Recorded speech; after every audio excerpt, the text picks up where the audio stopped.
another exciting episode of the Food Files। और आज जिस चीज़ की हम फाइल आप तक ले करके आए हैं वो उससे मेरा जो है बहुत ही गहरा रिश्ता है। एक तो मेरी फेवरेट चीज़ है, तो इसीलिए आज का एपिसोड जो है वो बेहद खास है। मैं बात कर रही हूँ बटर चिकन की। सर, दिल्ली के खाने की जब बात होती है ना तो बटर चिकन का नाम तो है, उसका जिक्र तो ज़रूर होता है।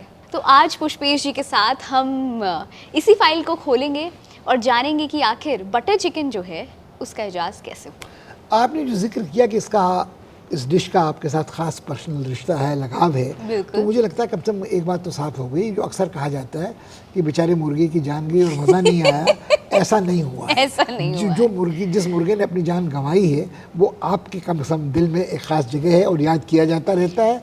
तो वो मुर्गा हर रोज़ याद किया जाता है। और देखिए, मुझे जैसे बटर चिकन से पहले मुर्गों की और बहुत याद आती है।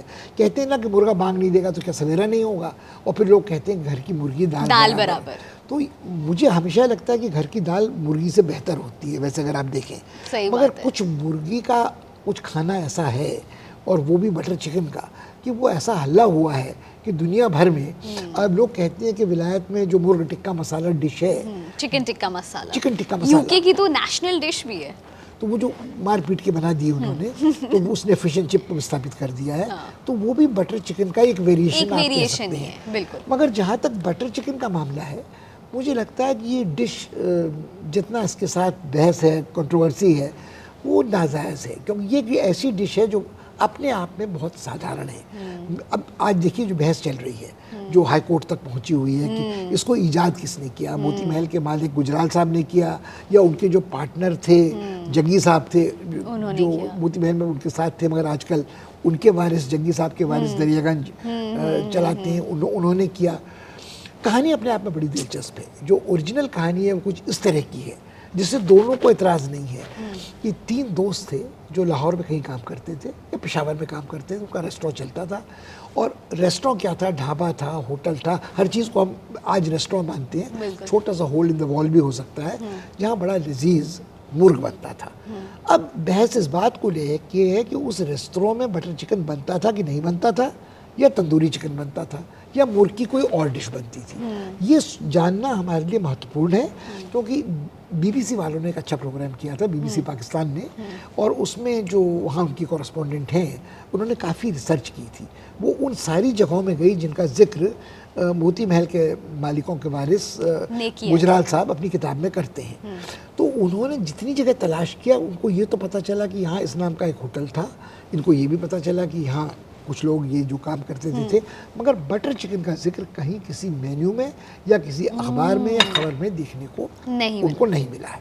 ये इसकी ताकीद उन्होंने बीबीसी के पाकिस्तान वाले प्रोग्राम ने, पाकिस्तान में इनकी पुरानी जड़ों को जड़ कंजड़ खखाल कर जो की है, ये प्रोग्राम अवेलेबल है पब्लिक डोमेन में। एक पक्ष तो ये हो गया। ठीक है। दूसरा पक्ष ये है कि पहली जो ओरिजिनल कहानी थी वो बड़ी मज़ेदार थी, जिसका कई बार जिक्र गुजराल साहब अपनी किताब में करते हैं कि हमारी दुकान का बटर चिकन इतना मशहूर था कि प्राइम मिनिस्टर नेहरू खाते थे, और उनके यहाँ जब एक बार शाह ऑफ ईरान आए तो उनसे मौलाना अबुल कलाम आज़ाद ने कहा कि अगर कोई आदमी हिंदुस्तान आए और ताजमहल न देखे तो उसका आना हिंदुस्तान बेकार है, और अगर वो दिल्ली आए और मोती महल में बटर चिकन न खाए, तंदूरी चिकन या बटर चिकन न खाए, तो उसका दिल्ली आना बेकार है। अब इस कहानी में 2-3 चीज़ें बड़ी अटपटी हैं। अगर आप देखें तो Shah Iran head of the state थे, उनके लिए एक ढाबा नुआ न सही, मतलब था तो थोड़ा ग्लोरीफाइड ढाबा ही मोती महल उस ज़माने में, तो वो वहाँ जाकर ये खाएंगे।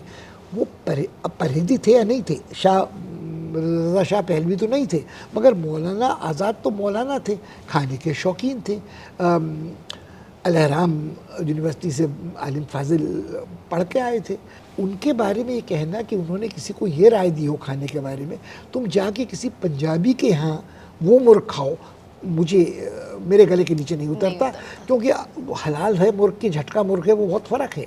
तो जो इस्लाम को मानता है उसके लिए हलाल वाला मुर्ग होना चाहिए। और पार्टीशन के बाद जितनी दुकानें दिल्ली में बेच रही थी उनमें एक बॉर्डर लाइन बिल्कुल साफ थी। जो पंजाबी शरणार्थी थे वो मुसलमान ढाबों का खाना नहीं खाते थे, क्योंकि उनके मन में एक तो लुट पिट के आए थे, बहुत बुरी यादें थी, दर्दनाक यादें थी विभाजन की, और उनको लगता था अगर हम भी वही खाना बेच रहे हैं जो वो बेच रहे हैं तो फिर फ़र्क क्या होगा। तो उनके खाने के जायके में फ़र्क था। और मगर ये मानना मुश्किल है कि उस ढाबे में जाने की सिफारिश इतनी ज़ोरदार किसी ने मौलाना आज़ाद ने की होगी। मौलाना आज़ाद ने खाने के जो शौकीन थे अपने खाने का बड़ा जिक्र अपनी किताब में, अपनी यादों में, इंडिया विंस फ्रीडम वगैरह में किया है। द डायरी ऑफ गुबार खातिर जो उनकी डायरी ऑफ अ प्रिजनर है उसका तर्जुमा भी हुआ है। जो जेल में उनका खाना पकाते थे उस बावर्ची को अपने संग ले गए जब जेल से छूटे कि भाई ये खाना इसका बड़ा स्वाद है, हम इसके हाथ का खाएंगे।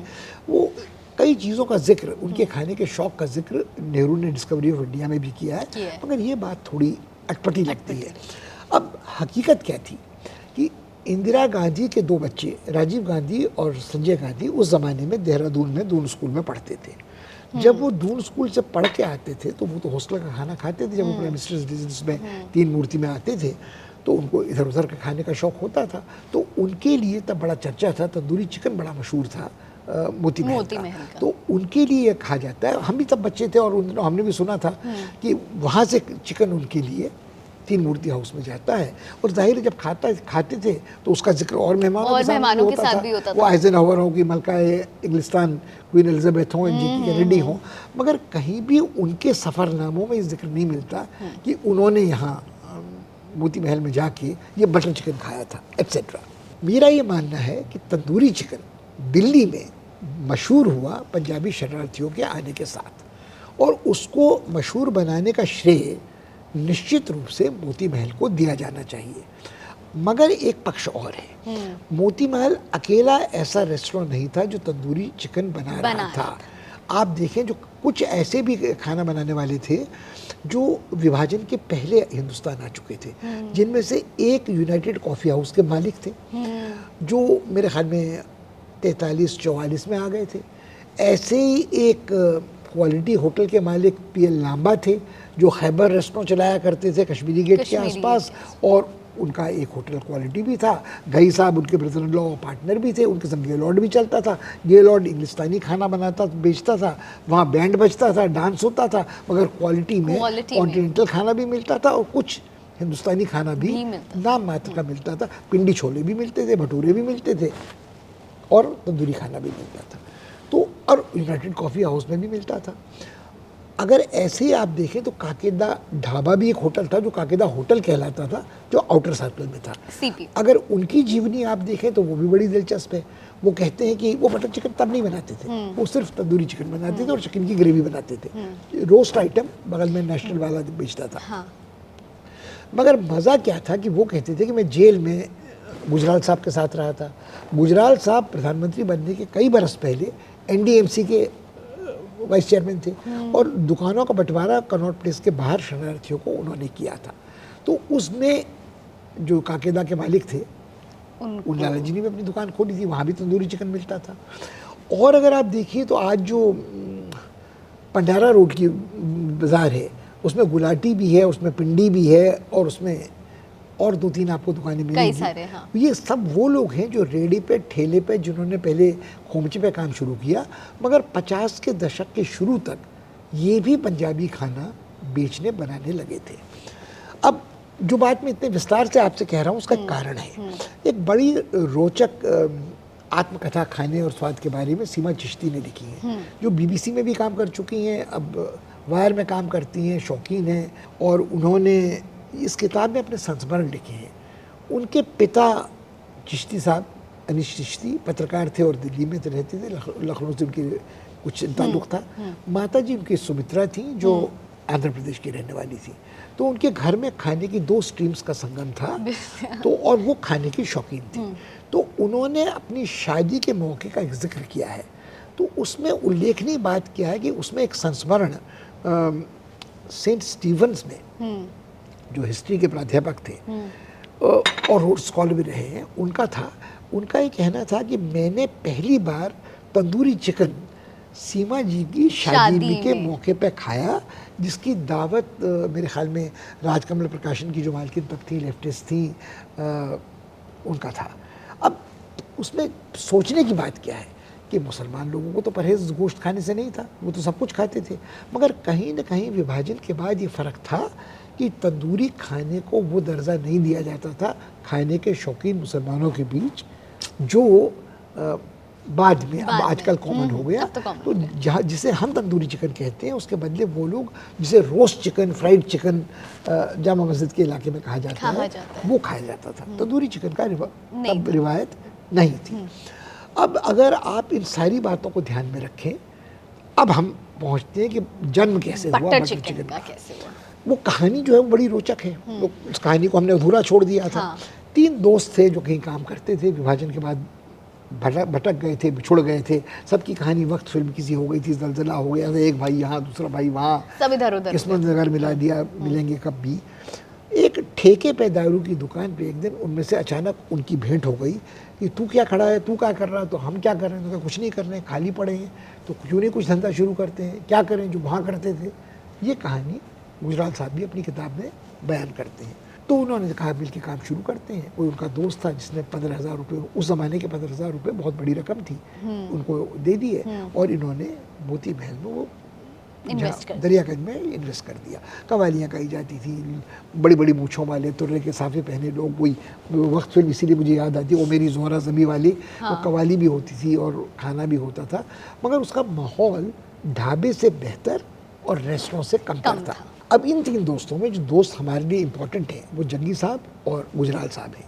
उनका कहना था कि हमने एक दिन कहा कि यार कुछ नया करते हैं, कुछ तंदूरी चिकन बचा रह गया है जो बिका नहीं है, तो उसको हमने ग्रेवी थोड़ी ट्राई किया और वो हिट हो गया। और उसके बाद ऐसा हिट हुआ कि and the rest is history as they say. अब मुझे इसमें थोड़ी बात अटपटी लगती है। मुझे अटपटी इसलिए लगती है कि अगर आप किसी से पूछें कि आग का आविष्कार किसने किया, रोटी का आविष्कार किसने किया, तो ये बात ऐसी है कि एक ही समय में बहुत सारे लोगों को एक चीज़ अच्छी लगी, बिजली गिरी, जंगल में आग लग गई, कच्चा गोश्त खाने वालों को भुना गोश्त खाने का पहला मौका मिला, तो उन्हें समझ में आया कि गोश्त स्वादिष्ट भी हो जाता है, सुपाच्य भी हो जाता है यदि आग में भुन लिया जाए। तो फिर उन्होंने आग बचा के रखनी शुरू की और आग का भुना गोश्त खाने का चलन शुरू हुआ। तो इसी तरह का हाल ये है कि ढाबे सिर्फ दिल्ली में तो नहीं थे, ढाबे शरणार्थी सारे हिंदुस्तान में फैले हुए थे। सड़क किनारे हर जगह ढाबे थे, छोटे बड़े ढाबे थे जहाँ तंदूरी चिकन भी बिकता था। उस ज़माने में ट्रक का ड्राइवर भी चलता था और वही ढाबे में बैठ के खाना खाता था। वो बासी नहीं खाता था। मगर तंदूरी खाने का सबसे बड़ा सुख ये था, जो गली मोहल्ले में भी तंदूर लगाते थे मिट्टी का, वो ताज़ा खाना आपको मिलता था, ताज़ी रोटी लगती थी, ताज़े पराठे लगते थे। मुझे याद है मैं राजेंद्र नगर में रहता था उस ज़माने में, सन 71 में। तो कौशल्या नाम की एक महिला थी जिनका सड़क किनारे ढाबा था। मैं छड़ाछांट था, घर में रोटी बनती नहीं थी, तो मैं सब्ज़ी बना लेता था और रोटी ख़रीदने उनके पास जाता था। तो रेट क्या था कि 2 पैसे की एक रोटी थी जो वो बनाती थी, और अगर आप उनसे ख़रीद के खाएं तो 5 नए पैसे की एक रोटी। आटा भी उनका, मेहनत भी उनकी। तो मगर घर से आटा लेके जाएं तो आपको लगता था मैं अपना आटा लेके जा रहा हूँ, गूँथ के रोटी लगती थी। तो उन्होंने मुझसे कहा तुम क्यों इतने परेशान होते हो, मुझ पर तरस खाया, तुम 1 पैसा और दो, मैं तुम्हारे लिए पराठियाँ लगा दूंगी इसमें, जो घर जाके चमड़ा नहीं होंगी। मुझे बड़ा उनका आभार मैं मानता हूँ। तो फिर मैंने घर से आटा ले जाना बंद कर दिया, वो पराठियाँ बना के मुझे देती थी और मैं घर ले जाके खाता था। उन्हीं के ढाबे, वो शाकाहारी थी, तो उनके यहाँ तंदूरी चिकन तो नहीं बनता था, मगर बैगन का भरता बनता था, मादी दाल बनती थी, साग बनता था। आप वेजिटेरियन आइटम्स। मगर मैं बात आपसे ढाबों की कर रहा था कि ढाबे की खासियत ताज़ा खाना, घर जैसा जायका थी। तो जो तंदूरी चिकन पड़ा रह गया उसको खाने को कौन ग्राहक राजी होगा, खासकर जब वो भी पंजाबी सिख ड्राइवर हो। तो उसको लुभाने के लिए बहुत सारे ढाबे वालों ने, उस ज़माने में रेफ्रिजरेटर तो था नहीं, या अच्छा अब याद करें तंदूरी चिकन का बनना। तंदूरी चिकन पहले मैरिनेट होता है मसाला लगा के, फिर उसे टांगा जाता है, फिर वो दोबारा तंदूर में जाता है, मसाला होता है, फिर जब बाहर आता है तो उसके ऊपर स्प्लिटर मसाला होता है। तो उसकी तो क्रियाक्रम हो चुका होता है। अब अगर वो बासी होगा तो कौन खाएगा उसे। तो उस बचे आधे चिकन को, या कोई हर आदमी पूरा चिकन भी नहीं खा रहा था, उसको रिसाइकल करने के लिए बहुत सारे ढाबे वालों ने वही टोटका अपनाया, जिसका श्रेय गुजराल साहब अपने दादा जी को नहीं, अपने ही परिवार वालों को देते हैं। अच्छा। उस किताब को अगर आप ध्यान से पढ़ें तो उसमें और चीज़ें हैं कि कढ़ाई पनीर भी उन्होंने बनाया, मखनी पनीर भी उन्होंने बनाया, मखनी मुर्ग तो उन्होंने बनाई था, मादी काली दाल भी उन्होंने बनाई थी। पर हम उनकी बात माने तो उनको छोड़कर पंजाबी खाना किसी और को आता ही नहीं था, किसी ने खाया नहीं था। और एक पंजाबी परिवार शरणार्थी था जिसने भारतीय खाने का कायाकल्प कर दिया। अब अगर आप देखें तो तंदूर का जिक्र रंजीत राय अपनी किताब में करते हैं, जो सिंधु घाटी सभ्यता से चला आ रहा है, ईसा के जन्म से 3,500 बरस पहले से, 3-3,500 बरस पहले से, उसमें से भून के निकल रहा था। और आजकल जो लोगों ने एक्सकेवेशंस किए हैं आर्कियोलॉजी वालों ने, उसमें उन्हें सिंधु सरस्वती सभ्यता कुछ भी नाम आप दें, वहाँ उनको मांस के टुकड़े मिले हैं जो खाने के लिए कटे हुए थे, जो उनको उन्होंने अच्छी तरह एनालाइज अप किया है। तो उसमें चिकन, तंदूर भी था और चिकन भी था। मसाले भले ही नहीं होंगे, मगर बटर चिकन तो नहीं था। मगर ये मानना कठिन है कि तंदूर में चिकन पकाने वाले पहले आदमी ये लोग थे और बटर चिकन बनाने वाले पहले आदमी ये लोग थे। अब जो जहाँ तक मेरा पक्ष है, मेरी पक्षधरता दरिगंज वालों के साथ ज़्यादा है। वो क्यों है उसका मैं कारण आपको बतला दूं। उनके संग मेरा कोई माया मोह नहीं, उनसे मुझे कोई कमीशन नहीं मिलता, खाना वहाँ फ्री पे नहीं मिलता। मगर एक बार जब मैं बात कर रहा था बग्गा साहब से, जो आजकल वहाँ का काम धाम देखते हैं, तो उन्होंने बड़े स्नेह के साथ मुझे एक टेप रिकॉर्डिंग सुनने को दी। वो टेप रिकॉर्डिंग उनके जो पार्टनर हैं जग्गी साहब के वंशज, उनके दादाजी का एक कन्वर्सेशन था 92-93 वर्ष की उम्र में। आवाज़ थोड़ी कमज़ोर थी मगर स्मरण शक्ति पूरी थी। तो वो बयान करते हैं कि कैसे हमने सोचा कि बचे हुए तंदूरी चिकन को कन्वर्ट करें बटर चिकन में, और उसके लिए हमने कैसे एक ग्रेवी ईजाद की जो लोगों को अच्छी लगी और उसके बाद बटर चिकन बन गया। ये बात मुझे लगता है कि जेन्युइन है। वो ये नहीं कहते कि गुजराल साहब का कोई रोल नहीं था, वो ये नहीं कहते कि मैंने अकेले सुझाया था, वो कहते हैं हम तीनों थे। अब गुजराल साहब जब ये शुरू करते हैं कि सिर्फ हमने बनाया था और जो दूसरा कह रहा वो हमारी इंटेलेक्चुअल प्रॉपर्टी को कमा रहा खा रहा, तो उसमें एक थोड़ा प्रॉब्लम और है। अगर इतना ही मोती महल की इंटेलेक्चुअल प्रॉपर्टी इंपॉर्टेंट थी तो गुजराल साहब ने मोती महल ब्रांड बेचा क्यों, जो लेजेंड था, सिग्नेचर ब्रांड था। उन्होंने दूसरा काम मोती महल डिलक्स नाम से क्यों शुरू किया, क्योंकि उनके मन में कहीं एक चेन बनने की भी ख्वाहिश थी, एक मॉडर्नाइज करने की भी ख्वाहिश थी। अब मोती महल डिलक्स लंदन में भी है, मोती महल डिलक्स की कई ब्रांचेस हैं। तो उनका मोती महल का जो बटर चिकन है, वहाँ तक मैं मानने को तैयार हूँ कि वो उनकी पेटेंटेड चीज़ है। अगर आज आप जिनके हाथ उन्होंने मोती महल बेचा है दरियागंज में, उनसे बात करें तो वो बड़े घबराए हैं कोर्ट कचहरी से, तो वो इतना बार कहते हैं कि हमारा मोती महल का चिकन आज हमारा बटर चिकन है या हमारा चिकन है, इसका कोई उनसे लेना देना नहीं है। ये मजाक कुछ उसी तरह का है कि गुजराल साहब की किताब में जो काली दाल है, जिसकी ईजाद की बात वो करते हैं, तो उसको सनद देते हैं कौन, बुखारा वाले, दीवान गौतम आनंद, शेफ मंजीत गिल, और तो और जो वो what I call the prince of food writers Vir Sanghvi, क्योंकि इन सब को एक हितों का टकराव है। अगर आप ये कह देते हैं कि हमारी काली दाल या दाल बुखारा एक क्लोन है दरियागंज की, तो ये तो कल गुजराल साहब कहेंगे हमारी आईपी लेके आप भाग लिए। तो वो ये कहते हैं कि हमारी दाल बुखारा हमारी ईजाद की हुई एक दूसरी दाल है, जिसका उस दाल से काली दाल से महादी दाल से कोई ताल्लुक नहीं है। जो समझदार आदमी है बहुत, वीर सांघवी और दीवान आनंद दोनों ही खाने के जानकार हैं, तो दीवान आनंद का ये भी कहना है कि पंजाब में तो ये इस तरह की मखनी दाल कोई बनती नहीं थी, या तो माँ छोलिए की दाल घर में बनती थी और बटर वाली ये दाल बनती नहीं थी, और ये इस तरह की दाल बुखारा का अपना जायका है। अब वो कहते हैं कि हम इसमें थोड़ा राजमा डालते हैं, पूरा नुस्खा तो बताते नहीं, मगर हमारी दाल बिस्लेरी वाले पानी से बनती है, हमारी दाल रात भर स्लो आंच में घुटती है, वो तो ये भी कहते हैं। मगर ये सारी बातों में जो फ़र्क है कि दाल की क्वालिटी क्या है, उसमें लहसुन अदरक का पेस्ट कितना गया है, टमाटर प्यूरी कितनी गई है, और नाम ही दाल मखनी थोड़ा गड़बड़ है, क्योंकि दाल मखनी में मक्खन नहीं जाना चाहिए था, उसकी कंसिस्टेंसी मक्खन की तरह की होनी चाहिए, सैटिन स्मूथ। अब आप देखिए तो उसमें ऊपर क्रीम भी पड़ा है, उसमें चीज़ भी ग्रेट करके डाली हुई है, ये तो कहानी दाल मखनी वाली है। तो मुझे लगता है कुछ कुछ वही चक्कर है कि लोग अपनी दाल मखनी को दाल बुखारा वाले अब दाल मखनी से अलग करना चाहते हैं। दाल बुखारा वालों को इस बात से कोई फ़र्क नहीं पड़ता कि ढाबे वाला भी अपनी दाल दाल बुखारा कहता है, क्योंकि दाल बुखारा की इक्विटी दूसरी है।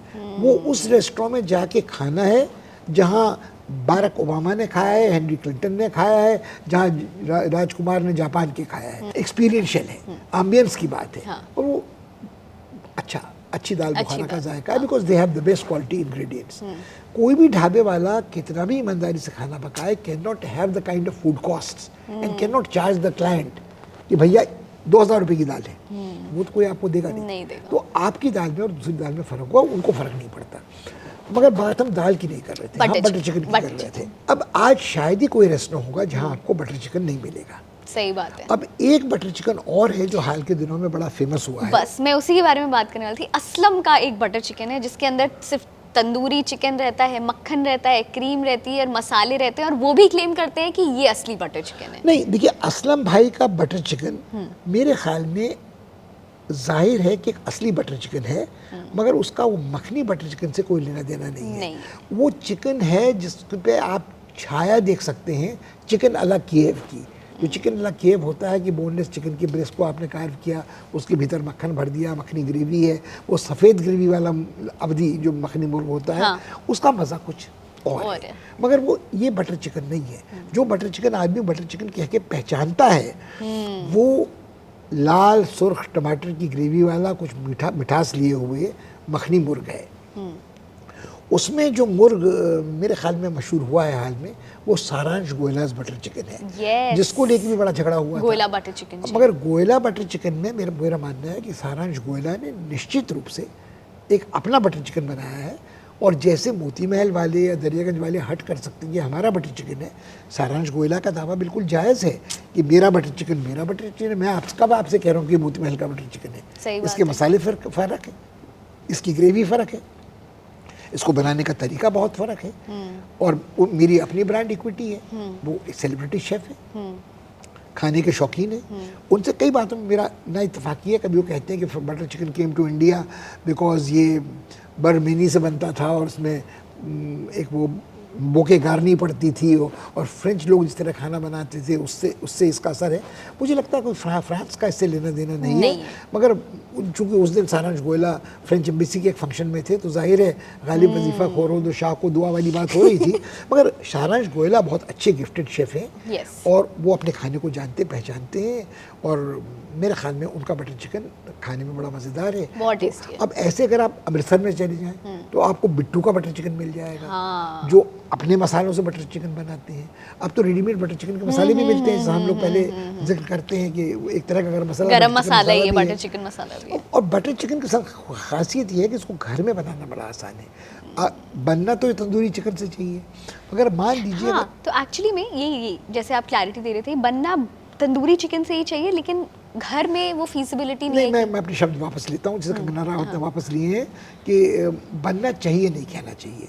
लोगों को अच्छा लगता है अगर वो तंदूर में बना चिकन से बनाया गया बटर चिकन हो, क्योंकि उसमें एक स्मोकी फ्लेवर, चार्ड फ्लेवर आता है। घर में अगर आपने मुर्ग को पैन में ग्रिल किया है तो वो तल तो जाएगा, पक भी जाएगा, मगर चार ग्रिलिंग वाली स्मोकीनेस नहीं आएगी। उसके लिए उसको या तो ओपन फ्लेम में आपको कुछ करना पड़ेगा फाइनली, या धुआर देना पड़ेगा। उतना झंझट पालने से अच्छा है कि लोग जो करते हैं।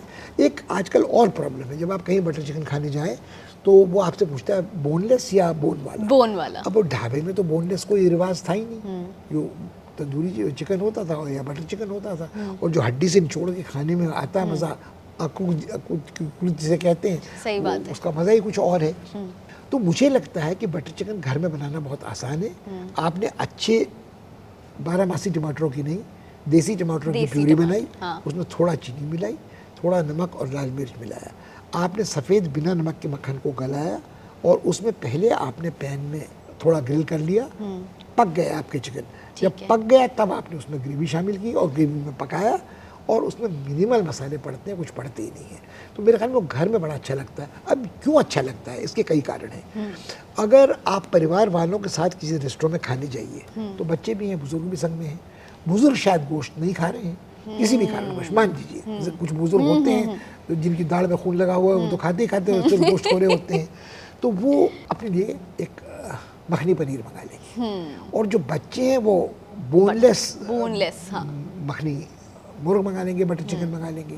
तो उसमें क्या होगा कि इसका मसाला बहुत माइल्ड होगा और थोड़ा स्वीट का टिंज होगा, खाना अच्छा होगा, ग्रेवी की माउथफुल फील बहुत अच्छी होगी क्योंकि मक्खन काफ़ी मात्रा में है, और सबको खाने में शेयर करने में कोई प्रॉब्लम नहीं होगी। आपने अगर बोनलेस बटर चिकन मंगाया है तो एक एक दो दो बोटी हर एक के हिस्से चली जाएंगी, और जो लोग मखनी पनीर खा रहे हैं उनको भी ऐसा लगेगा कि हम भी वही ग्रेवी वही जायका खा रहे हैं जो खा रहे हैं। तो अगर आप रेस्टोरेंट में खाने जाएं तो दो चीज़ें जो हमेशा ऑर्डर होती हैं, मखनी दाल और मखनी पनीर और बटर चिकन। क्योंकि तंदूरी चिकन को लोगों को खाने में भी थोड़ा प्रॉब्लम होता है। खाने में प्रॉब्लम क्या होता है, अच्छे खाने वाले तो ठीक है, उनको कोई फ़र्क नहीं पड़ता, तंदूरी चिकन आया निपटा दिया, 700-800 ग्राम का चिकन होगा, उससे उसमें हड्डी वड्डी निकाल देंगे तो क्या बचेगा, 2 लोग निपटा देंगे।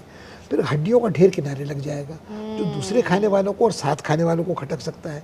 मगर बोनलेस में ये है कि आपको पता ही नहीं चलेगा कि आपने क्या खाया और क्या पचा लिया। सही बात। तो मुझे लगता है बटर चिकन के बड़े मतलब मज़े हैं, जिसमें कोई फॉरेन गेस्ट आपका है तो उसको भी बटर चिकन बड़ा अच्छा लगता है। बिल्कुल भाई, फॉरेन की आपने बात करी कि वर्ल्ड मैप पे आज हमारी एक बटर चिकन एक ऐसी डिश है जो आपको हर जगह मिल जाएगी। हाँ, इसीलिए मिलेगी ना, क्योंकि देखिए आपको समोसा हर जगह मिल जाएगा, आपको पुलाव या बिरयानी का कोई वेरिएशन हर जगह मिल जाएगा, आपको पनीर हर जगह मिल जाएगा, और अगर आपको कोई वेरिएशन भी लेना होगा तो आपको कोई कढ़ाई डिश मिल जाएगी जो बनानी बड़ी आसान है। ये शिमला मिर्च काट दीजिए, लाल हरी काट दीजिए, टमाटर ताज़ा काट दीजिए, उसमें पनीर डाल दीजिए, थोड़े मसाले डाल दीजिए, मकई डाल दीजिए, थोड़ा एग्जॉटिक बना दीजिए, कढ़ाई पनीर बन जाएगा।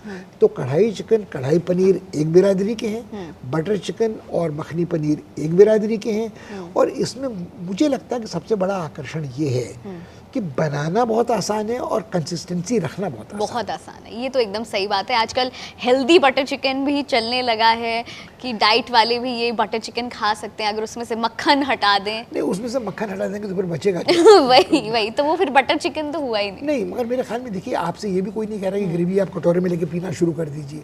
आपने 2 बोटी खाई, थोड़ी सी ग्रेवी खाई, रोटी में भिगा के खाई और आप खुश हो गए, आपको संतुष्टि तो मिल गई। सही बात है। तो ये था बटर चिकन का आज का बहुत बड़ा मुद्दा, क्योंकि मेरे बहुत करीबी था तो मुद्दा मेरे लिए काफी आपके पास रहेगा बटर चिकन।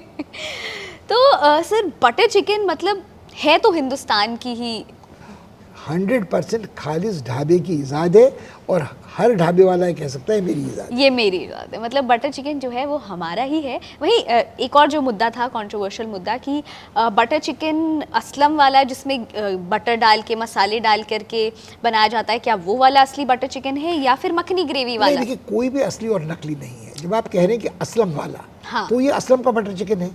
सारांश गोयला का बटर चिकन सारांश गोयला का है। आजकल बटर चिकन जो है बहुत ज़्यादा फ्यूजन डिशेस में भी इस्तेमाल किया जाता है। हम किसी भी रेस्टोरेंट में जाएंगे, butter chicken kulcha, butter chicken pizza, butter chicken. ये आपने बड़ा अच्छा सवाल उठाया। इसका मतलब ये है कि बटर चिकन हमारी ज़ुबान पे इस कदर चढ़ चुका है कि अगर हम कोई फ्यूजन भी करना चाहते हैं तो हमको उसमें बटर चिकन का जायका कहीं ना कहीं नज़र आना चाहिए, मिलना चाहिए। बिल्कुल। वहीं इसकी फ्यूचर की बात करें तो कैसा है इसका भविष्य? देखिए, जितना मक्खन लगता है उतना आदमी खुश होता है। तो मुझे लगता है कि जैसे चिकन है तो वो तो हेल्दी मीट है, कई लोगों ने टर्की को उससे ज़्यादा हेल्दी मीट बनाया, उससे भी बटर टर्की बनाना शुरू कर दिया है। बड़ी शक्ल चिड़िया होती है। अब आप बटर चिकन का फ्यूचर तो बहुत ब्राइट समझिए। एक बार किसी की जुबान पे चढ़ जाए तो जिसे आपके हर दिल अजीज है ही। मेरी जुबान पे तो चढ़ा हुआ है, मतलब उतरने का नाम ही नहीं ले रहा है। तो मेरे हिसाब से भी इसका फ्यूचर जो है बहुत ही ज़्यादा सेफ, सिक्योर एंड साउंड है। तो ये था आज का मुद्दा, जिसे अब हमें क्लोज कर देना चाहिए, क्योंकि हम क्लेम दावा नहीं कर सकते कि यार आपका बटर चिकन असली है या बस आपका जो आखिरी ये पंच लाइन है इसको क्लोज कर दें, उससे मेरा दिल बड़ा घबराता है कि हो सकता है कल कोई बटर चिकन किसी को और कुछ अलग किस्म का बटर चिकन कोई बटर चिकन आइसक्रीम बना दे आपके लिए। अरे नहीं सर, इतना भी हमें नहीं पसंद है कि बटर चिकन आइसक्रीम खाने का मौका मिले। तो ये था आज का फूड फाइल्स का एपिसोड। ऐसी इंटरेस्टिंग फूड रेसिपीज और फूड की हिस्ट्री के बारे में जानने के लिए हमारे शो को देखते रहिए।